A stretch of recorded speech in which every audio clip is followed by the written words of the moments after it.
that threat, security barriers are to be reintroduced outside the courts in Belfast. Our Home Affairs correspondent Vincent Kearney reports. For years, security gates were part of the architecture of Belfast. They quickly disappeared after the IRA ceasefire, but plans have been drawn up to reintroduce barriers here, outside the courts in Belfast city centre, because they're considered a high-profile target for dissident Republicans.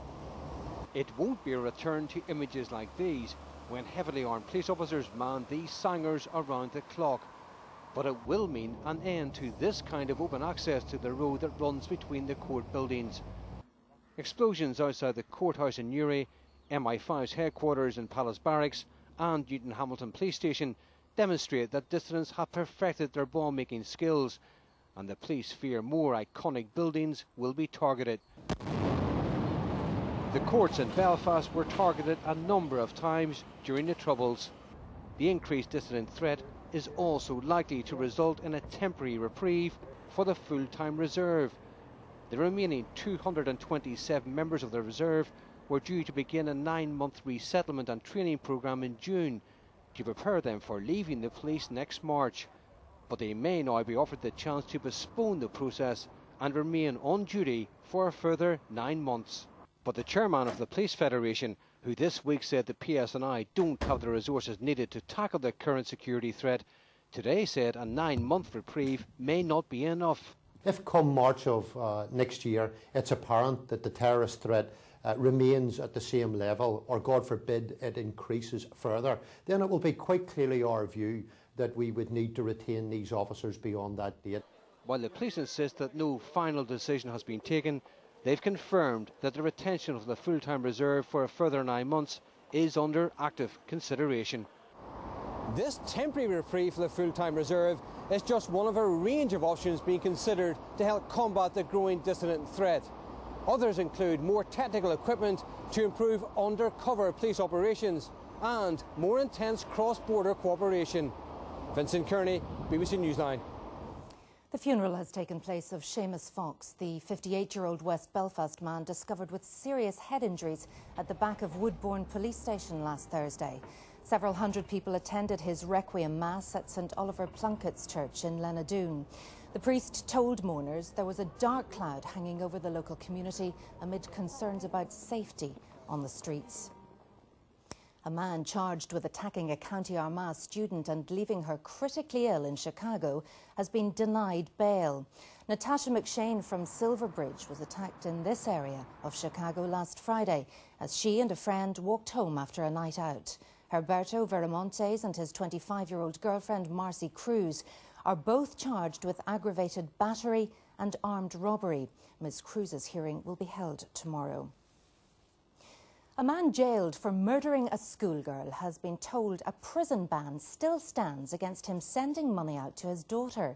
James Jr. Craig was jailed for life in 1998 for murdering 13-year-old Sonia Forsyth and hiding her body in a coal bunker. Craig wanted to challenge a prison service policy which restricts inmates from passing earnings on from behind bars. The High Court heard he earns £25 a week and wanted to give his savings to his daughter, but the judge said none of the grounds of the challenge were fulfilled. A patient with the Royal Victoria Hospital says the service at its clinic for sexually transmitted diseases is a disgrace. Tony Bell, who's HIV positive, says when he requested his medical records, the hospital included someone else's notes in the envelope. And he says blood samples taken from him have been lost a number of times. BBC Newsline's Tara Mills has this exclusive report.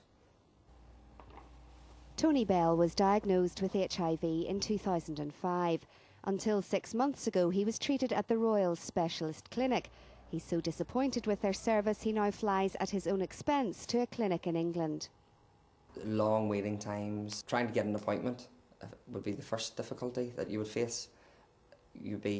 I've found myself on the phone for hours at a time, days at a time, and sometimes weeks at a time before I would get through.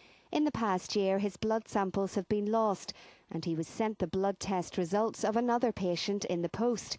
We have covered the patient's address to protect their identity. When I got my files, there was someone else's blood records, blood counts, their HIV CD4 counts, in with my records It had their initials of their surname and their forename in there and their address. And to me is absolutely unacceptable, especially, I mean, confidentiality is important for everyone in any department in the hospital, but particularly something, you know, so sensitive.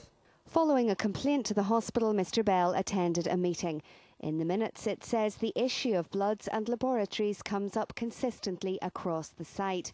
And it says staff agreed that funding was a major issue for the service. Today the hospital said every effort is made to maintain confidentiality when issuing results. Consultant Dr Carol Emerson admits there have been problems with blood samples. I believe there have been some problems with that in all departments, and it is unfortunate when it happens, and of course no one likes getting blood taken, and having to recall for bloods is a problem. Any pressure on this clinic is only likely to get worse. We have the highest rate of increase in HIV cases in the UK. More than 600 people are now living with HIV. One of the most worrying trends, though, is the number of younger people becoming infected. Around 80 cases have been diagnosed over the last 4 years in people under 25. But those are just the people who have come forward to be tested. Tony Bell feels that because of the stigma that surrounds HIV, patients rarely speak out. He says unless people raise their concerns, the service will never improve. Tara Mills, BBC Newsline, Belfast. A maternity unit run by midwives at Lagan Valley Hospital in Lisburn should be in place next year to take over from the current consultant-led service. As our health correspondent, Mary